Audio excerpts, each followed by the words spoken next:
everyone. Welcome to the LGBTQ Success Syndicate. My name is Scott Fullerton, and I'm the founder of the group and your host here as we talk to LGBTQ individuals who are making a difference in entrepreneurship, business, and branding. It's so excited, and you can always find us at www.skool.com. That's school, SKOOL.com /Success Syndicate /about.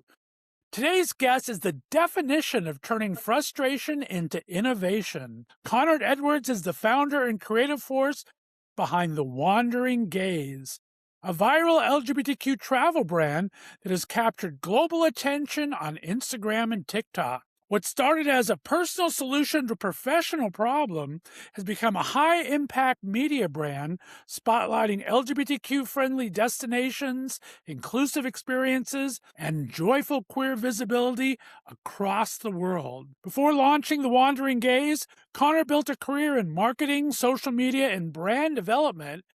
But after facing the familiar challenge many creatives encounter, struggling to find the right opportunity in an increasingly competitive market, he decided not to wait for someone else to hire him, but built a role all for himself. Today, Conor runs a rapidly growing platform that merges storytelling, travel, community, and brand partnership strategy, proving that niche content, when executed with clarity and consistency, can evolve into a powerful business. I'm excited to explore how Conor built a viral LGBTQ brand from scratch, how he attracts audiences and brand partners, and what creators and business owners can learn from his journey. Please welcome to the show for the first time, Mr. Conor Edwards of the Success Syndicate. How we doing, my friend? Hey, thank you for that lovely introduction. I'm doing very well. I'm over in Madrid at the moment, so it's been a busy day of a tourist convention today, but everything's good. And I've had a bit of color because it's been lovely and sunny in Spain, so that always helps. I could use that after this snowy Northeast Ohio weather for the past couple months. Looking fantastic, my friend, and I am so thrilled for you. Like I said, we had talked before just about your podcast that you were doing and kind of your search for getting back to Madrid actually for a job and just finding this little impetus to create this fantastic new venture. You got to be so proud of yourself. Thanks so much. I think it really has been since May. May was when I started this. I used everything from my previous job that I saw in the travel industry for queer people that was being neglected. And because I found myself in a position, like many creatives, of 7 stage interviews and not getting hired, I thought, what do I do? Just keep going around this circle when I know it's going to be a no, or show them. Initially, it was to show them, like, oh, if they see that I can do this, it kind of steamrolled because I realized in my whole professional career, I had never taken a break. Before I was out, my love was travel and going to those gay cities and then experience it in glimpses. And so it kind of merged together. When people ask me, how did you do that? That people think it was a lot of planning, like I planned this for months. The day I left my job, I made the logo, The Wandering Gaze. I went to Mas Palomas on a holiday. It was already booked. It was my morning trip for like grieving for leaving my job because I hadn't found another job to go to. In all honesty, like many creatives, I had to move back in my 30s with my mother, and I didn't know what I was doing. I was in a dark place, but I was like, I am not going to stop for 1 second. I am going to, whether it gets 5 views, doesn't matter. I am going to build this brand day in, day out, and I know what I want to see in the world of travel. There were a lot of pain points in the beginning because I'm not by trade a graphic designer, a copywriter. But funny enough, when you don't have a team, you somehow learn with the tricks you've got to bring the best of it. And I can honestly say I have not stopped since the 1st of May when I started the brand. Initially, it was very much a TikTok success. It's been very recent that it's really taken off on Instagram, and Instagram has really gone wild over the last month or two, which has been nice to see because you never know. a brand is always like your baby. You put it out into the universe as much as it's a, you can probably relate to this as much, it's like a book or anything. As much as it's yours, once it's out into the interact web, opinions come your way and all these things. And so it's a funny crossroads because it's ultimately it's an LGBTQ plus travel guide and it's focused on short form content. I call it the dainty sized content travel brand because I wanted to have short form, and that is my niche. I don't need to be like a Spartacus with books of essays and that.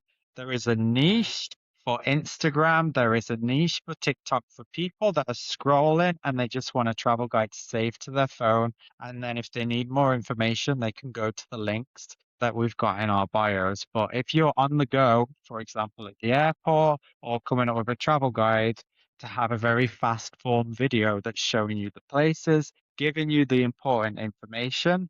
That's what I wanted to focus on. And so it's very much, yeah, 1 minute or maybe 1 minute and 1 second just to get a little bit out of TikTok. Well, that's kind of what my first question was. I think you answered it there, but you can expand upon it. I mean, when you launch any type of business, you're always looking for a problem to solve, right? So when you were thinking of the Wandering Gaze and you knew you had the love of travel, what problem did you think you were able to solve? And it seems like helping people experience this in the short form, right? Not having to go through endless scrolling through pages of information, right? Yeah. A big thing that I have noticed, and this is a worldwide thing, and this is my niche as well. For example, gay bars, saunas, cruising bars, hotels. So many queer businesses have never had a video tour. And I find that responds very well because people like to envision. For example, if you are going to Paris and you've got a list of 6 bars you want to go to, you want to know the atmosphere. Sometimes they only have 1 or 2 pictures on Instagram. And what I will do, I will reach out to them if I can't film personally, tell them exactly what I want to see. I get them to go around with the camera and then I'll edit it and do a voiceover. And I find this has been my niche success because, especially with the saunas, the gays love a sauna tour. And that is a great way to build the page actually, because I found when I was searching a lot of these venues, sometimes they had one photo from 2018. It was blurry Nokia style camera. You know, they'd never had an up-to-date video tour. And I do believe in the world of AI, your business is the thing that can sell. If people can see a video tour, photos of your business, it's going to push more on marketing than any AI generated images that don't give the aesthetic, that don't look realistic. There's so much and I'm an advocate for AI because my logo is AI, but it's a balance. And I think with venues, you have the venue. People want to see the venue. So I always reach out every day. I am reaching out to venues across the world to get videos. A lot of them I do myself, like in Madrid this week, I've been doing a lot in London, in Manchester, a lot of hotels. But I do believe that those video tours are very important, very video focused guides. And then the third part is I do the short form photo guides. So every day I do a different city, and I think it's important to do cities that are unexpected. You know, I've been doing a lot of South American content. I've been doing from Ecuador to Estonia to, you know, I think it's good to do these places because they weren't showing up in the travel guides I was seeing. And some of those have been my biggest successes. I love that. There used to be a magazine called The Guide that did pretty much the same thing with just a picture magazine. It didn't have that amazing video content that you're bringing. What was the kind of the first steps though? Let's talk about building this business. What were your first steps in going from an idea to actually getting some published content? What do you have to do to get this off the ground? So I remember back in April, I knew that it was coming up to the deadline with my job. It sounds funny, but it came to me in the night, the Wandering Gaze. Because I thought it's kind of a play on words when you say the Wandering Gaze. Really, us as gay men, we're always got our eye on something, and it plays into the cruising aspect and all those things of it. So I thought it's kind of cheeky. And so the next day I was playing around with logo designs. And once I got that in place, I knew I had this trip coming up to Maspalomas. I thought I'm just going to film it. I didn't have any um type style, like in terms of the text or anything or posting style. I wasn't on Instagram at the time, it was all on TikTok. And so that week I just started posting every day what we were doing, me and my friends in Maspalomas. And one of the videos got like 100,000 views and it spurred me on. So when I came back, I was in Manchester the week after and then in Madrid back then. And I just carried on filming. The design, I'll tell you this for people, the design style, it was a mess at the time. It took me months to find that, but it didn't matter because people wanted to see these venues. And so those things came in time. The important thing was to show up every day. And in showing up every day, I started to learn a lot and I very much made it my own style. I didn't try and replicate any of the other guides out there because I think we all deserve to win, but I wanted something that specifically had my niche. And there were a lot of things I questioned in the beginning, like, do I start a video with the logo at the start or not? And in the end, I got rid of that. And yeah, gradually as time's gone on, I've transitioned more into Instagram because Instagram, you can put the text, the locations, all these things. TikTok, you're very limited, and TikTok has a lot of, you can imagine gay content, there's a lot of bypasses. I will tweak words, what I say to push it to the algorithm. So a lot of this has been learning as I've gone along, Right. but I also took from my previous marketing job in the travel industry to know what will push. And I will say to everyone, never to be afraid of a flop content. I could have, for example, a video do 5,000 views tomorrow and the next one 300. Have it all the time. It's all about Right. how popular it is for that destination. The important thing is to show up and to talk to the camera. People like it.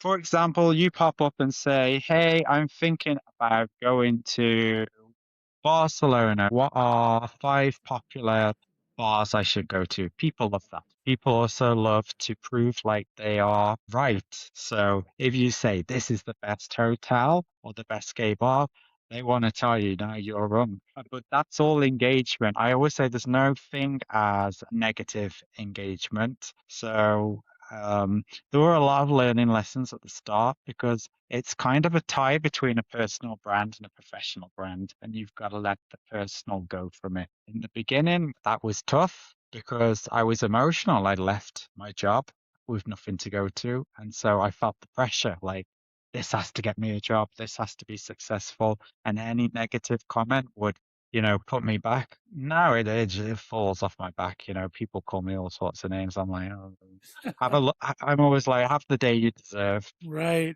I love that. And I think it's such, like I said, such a smart idea. I said it from the very beginning when I saw you do it. What type of content sparked your first major growth on TikTok or Instagram? Was it the saunas? Was it the hotel? Was it the first person looking at the camera? And then how do you decide which destinations or experiences you want to cover? So for me, I am always looking at the calendar ahead. So for example, next month is Carnival in Sao Paulo and Rio. All my content pretty much now is going out for there because I know that's going to do well. I've been doing Valentine's content, for example. So I'm always thinking ahead. For example, I wouldn't do Spanish beaches now because it would not do as well as it would in June. So I'm always planning ahead, and it's important to be very much up to date on what's going on in the news because things change a lot for queer people all the time, as we know. Yeah, everything is always planned, but occasionally I do have a spontaneous moment where I'll just see something and I think, oh, I need to post about this now. But the people would be surprised. There's a lot of research that goes into it because you're searching about hotels, reviews. I haven't stayed at most of this. I always say my success story, I built a travel brand from my bedroom. didn't travel the world doing it. I built it by reaching out to hotels, knowing what I wanted to see from saunas, from cruising clubs, messaging them, directing them on how I wanted to film. Hey, can you film me these facilities in your hotel? And if they send something, I actually need a shot of the breakfast. I need a shot of the swimming pool, and then I'll edit it and put it together. And I do this because I did it without a partnership. I just left my job, but you find a way to make it work. And now I'm starting to get the opportunities. For example, last week I had the two newest opened hotels in London. This week, the two newest hotels in Madrid. So it's paying off now in terms of that, which is good. In the beginning, I felt like I had to prove myself because, when you're starting off with like 500 followers, you've got a lot of pressure on yourself. But one thing I will say, taking breaks is important. Yeah, I mean, that's what we talked about before was just your whole journey was mental health earlier, right? So it's good to have that background to know what you need to do because starting a business is not for sissies. I mean, it's tough work, long hours, putting stuff out there. So it must have been very helpful to have that kind of mental health background or at least Yeah. self-care that you practice to help get you through this, right? Oh, 100%. And it was tough in the beginning at times because Um, a lot of pressure on myself. I also felt the pressure of obviously I'd lived in Spain for 9 years and suddenly my apartment was sold. I hadn't managed to get a new job. Everything was on this to be successful. And now it's getting there. But it was like any time a post didn't do well or a negative comment, I put it on myself like it has to be better. Almost like Taylor Swift, like I need to make a better album. And I don't know, I've taken a lot more peace with it now and things are going more naturally because of that. I also advise people to filter your comments, Mm. especially on Instagram, because it's not the phobes out there. Unfortunately, it's a sad case that it's our own community that like to tear us down. And I've had to tune that out. But I have lovely messages every day, people from all around the world, really kind people. Like I'll wake up and someone will just say, "Oh, you've inspired me to take my first solo trip to Maspalomas," or "Thanks to the video you posted, I got up the courage to go to this cruising bar," or whatever it is. So that's always really rewarding. When someone says, I don't even pay attention to the negative comments anymore. They kind of roll off your back after a while. Hard in the beginning, but it kind of rolls off after a while. I love that. Who would you say your core audience is today, and how's that kind of evolved since you started back in May? I would say so I was looking actually the other day at my audience generally is between 35 and 60. So it's quite a range of people. I've got a very popular bears crowd. I think that's because I've done a lot of the bear festivals around. But actually have ironically on my stats like 9% women. A lot of I've had mothers message me and quite a lot of the very young crowd because I guess they're curious. They've never been to these bars. A lot of people between 18 and 25 follow. So it's a very diverse crowd. My most popular country is Spain. Second is the US, and third is the UK. And fourth, randomly where was it?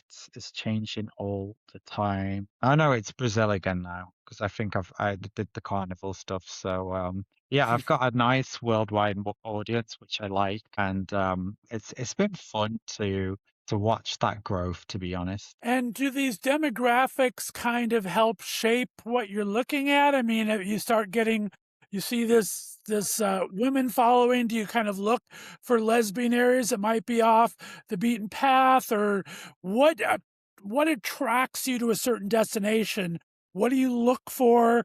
What are your kind of guideposts you've set for yourself to post about something? So, for example, I typically have two types of post. One is the LGBTQ plus city guides, and the other is, of course, the video tours. So, for the city guides, I want to be very queer inclusive. So, I want to make sure everyone feels like they've been included. So, I'll look for from the lesbian bars to non-binary to kind of those quieter cafes, Wonderful. queer-owned cafes as well, even libraries to feature. I'll always put a hotel in there, as well as the parties, the clubs, cultural points of interest, but for the queer community. Because I always make sure, because sometimes I get comments like, "Oh, this is all you do, this is all your life." I'm like, you can go to 1,000 other travel guides and look at the Louvre.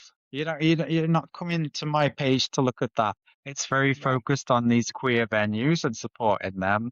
And with the video tours, it's very much about so people can see the space. A lot of people, this has been my big selling point. People love to, it's kind of like a walking tour. Go around with a camera, you get to see what's in the sauna, in the hotel, cafe, and then I do a voiceover explaining. So those are my two big parts. I will say the struggle sometimes can be the lesbian venues. I would like to include that more because I get a lot of requests. So that's definitely something I want to factor in more at the moment. And also festivals, like Yeah. a lot of the queer festivals going on around the world. I love that. And I think it's so important. I mean, the buzzwords in today's marketing and everything is authenticity and trust, right? And so I think these videos would really help establish that trust and loyalty because you're not just giving lip service to how great a place is, right? You're actually able to Yeah. see it, you're able to talk about it. And I think that's an amazing way to help build that trust with your listeners. How do you like to have you felt that trust and engagement with everybody? Yeah, and I feel like I've got a sense of trust because one thing that's very important for me, I always think my experience at a bar or a hotel, for example, my worst night could be someone else's best and vice versa. So I always keep it positive or at least kind of neutral with every post I make. And I think that's very important and it keeps the algorithm more positive too. So that's been an important thing.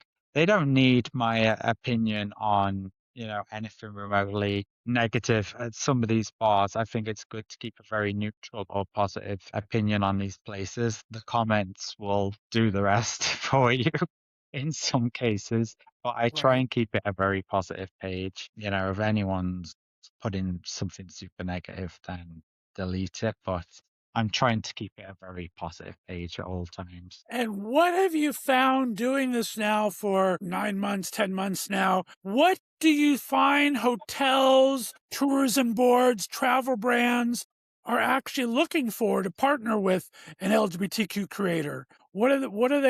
Questions are they asking of you that you've kind of been able to help build your niche that way? I'll be honest, and all the hotels, the places, the opportunities that I've received, none of them have been from the queer community. It's been from new hotels, so they're LGBTQ plus friendly.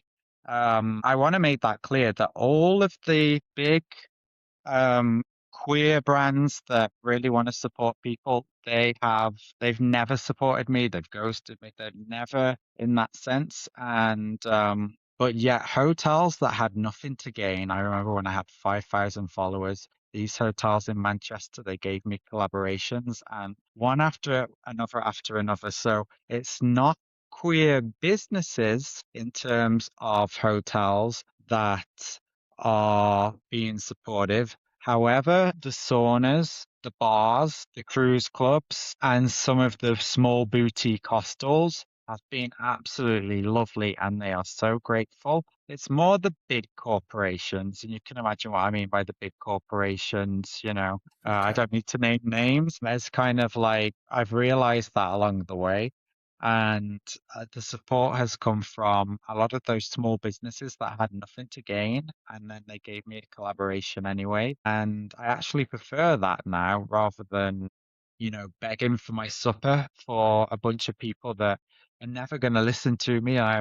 It brought back like that trauma, like, why am I begging these companies that are never going to give me the time of day? And yet, certain companies, like those ones in London last week, they just opened. So I'm getting amazing opportunities to market for the queer community with inclusive hotels, but not the official gay hotels, if you know what I mean. But Right. I still put them on my channel anyway because I think it's important to. Gotcha. And now that this brand is becoming so strong, Connor, and you have all these watches and looks and viewers and everything, how are you finding yourself more discerning when brands start to approach you? What are you looking for now for a brand?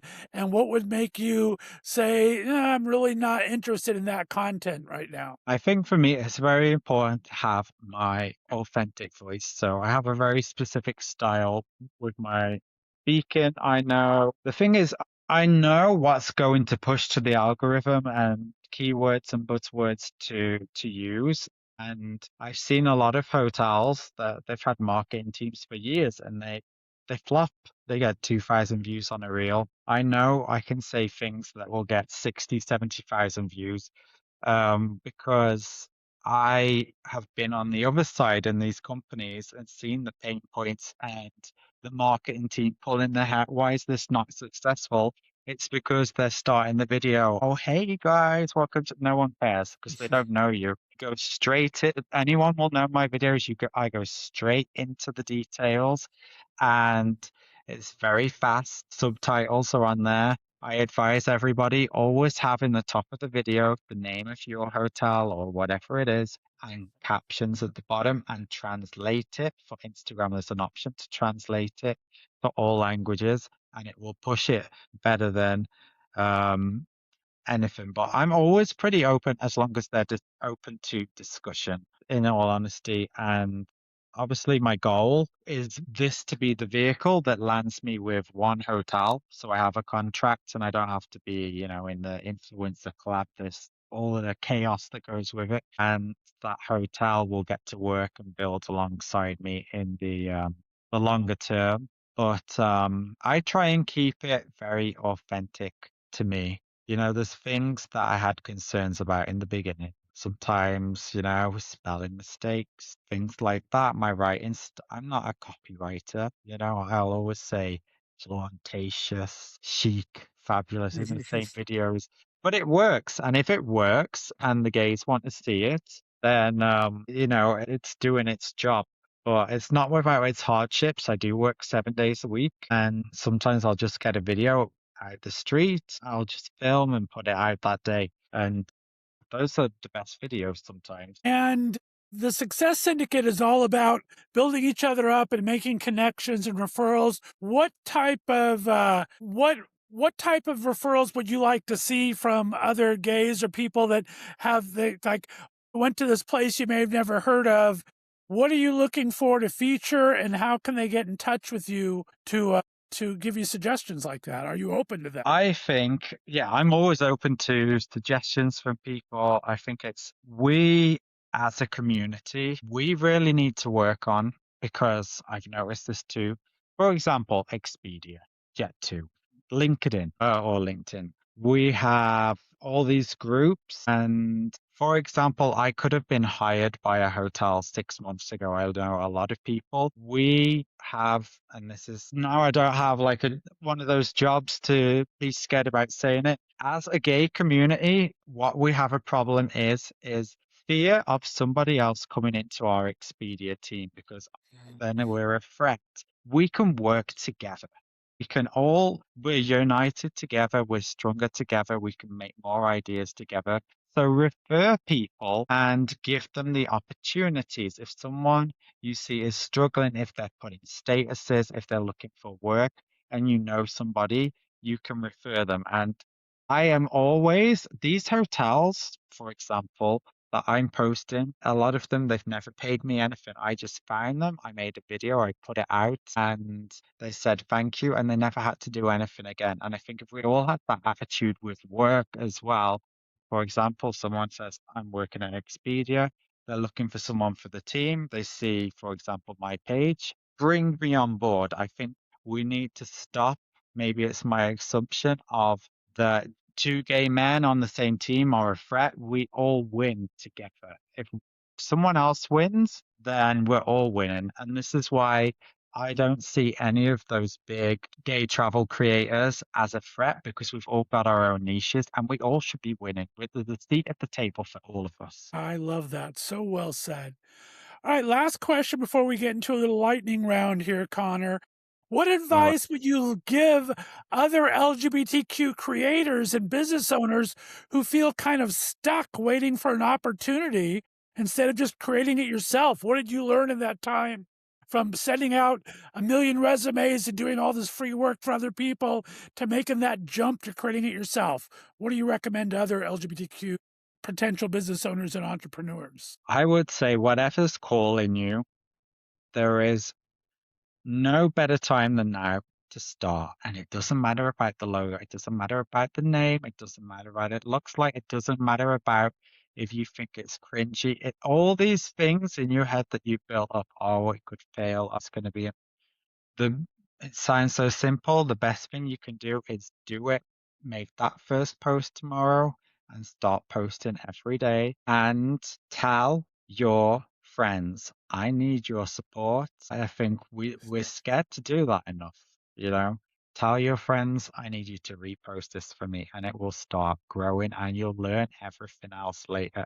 I knew nothing when I started about this. It was just bits from holiday companies before, and that's the most important thing. Show up every day, everything else will work out later. Thank you for that great advice. All right, we're going to go into a lightning round. Just a quick, whatever comes to the top of your head here, Connor. Number one, what's a destination every LGBTQ traveler should experience at least once in their life? I would say Sao Paulo. Now, Sao Paulo is somewhere that has a lot of false assumptions from the media. It's a spectacular place, some of the best gay bars, fantastic culture. It's a mega city. And actually, it's quite cheap to fly to from the UK. I am going for £800 for a week in March, and I think that's really good. So, yeah, Sao Paulo is a great place. That. Number two, what is one marketing trend creators should just stop chasing? What's not working on these algorithms? In all honesty, stop people and I beg. I know it seems the easy option. Do not use AI images for your venue. It's fine for LinkedIn and all those things when it's different things. But when you've got a cafe, a bar, a club, people want to see the real people inside. They want to see the aesthetics. Nobody wants to see a sauna with 6 AI generated bears that don't fit the aesthetic, you know? Your venue is your asset. And what have you found? Question number three, what have you found is the one business tool now that you just couldn't do this without anymore? I would say for me, the biggest thing is, and it sounds so simple, and people will be surprised. All these photos I edit in Canva. There's no special software. Canva is what I edit. A free photo reel, and then I edit the videos in TikTok. There is nothing else. If you can do things on the cheap, people would never know. Those are the two things I use, nothing else. All right, question number four, Connor. You've had quite a few videos just get jillions of views. What is the biggest myth about going viral? I think the biggest myth is people chase trends from the songs to there's a lot of things on TikTok saying if you do this, if you follow this trend, if you say this at the start of the video, it's all a load of rubbish. People that say that, they get the views for saying, if you post these 4 squares, they're getting they'll never come to you. Be authentic. Your authenticity is what wins. And always start the video by going straight into the subject. Remember, as an audience, and this is very blunt, no one knows who you are, so they don't need an introduction. Go straight into the content. Nice. Thank you for sharing that. All right, final question here, Connor. What do you see as the next big opportunity in LGBTQ travel content? What do you see yourself following here in 2026? I see people want to see the reality in hotels, for example. Gone are the days of the rose swans on the hotel beds and the very created models and all these things. We want to see it a bit messy, lived in. We want to see the lived in experiences. We don't need to create everything perfect. People resonate. Maybe it's that 2016 trend that's back on at the moment. We want to see things a little bit messy and not so perfect. If people see something overly polished, they tune off. You've got 1.5 seconds to impress people. If something's a little bit messy or off, they're more inclined visually, psychologically to watch your video. I love that. Great advice, my friend. Well, Conor Edwards, it's a pleasure to be able to catch up with you. I have to say, it's been exciting for me knowing you the past couple of years to watch this journey and how you've just really turned it from a passion into a viable business and really kind of just being a trendsetter in LGBTQ travel. So thank you for taking the time with us. Let everyone know where they can find you on Instagram and TikTok. Oh, thanks so much. So I am on The Wondering Gaze on TikTok and on Instagram. Hopefully soon on YouTube as well for some longer form videos. But at the moment, TikTok and Instagram. Amazing. All right. Well, stay on the line for me. Guys, that's it for another fantastic LGBTQ Success Syndicate interview. We thank Conor Edwards for being on. Again, if you're not part of the syndicate, you can join for free going to www.skool.com. That's school, SKOOL.com /success syndicate /about. We will see you next time, everyone. Bye bye. Thank you.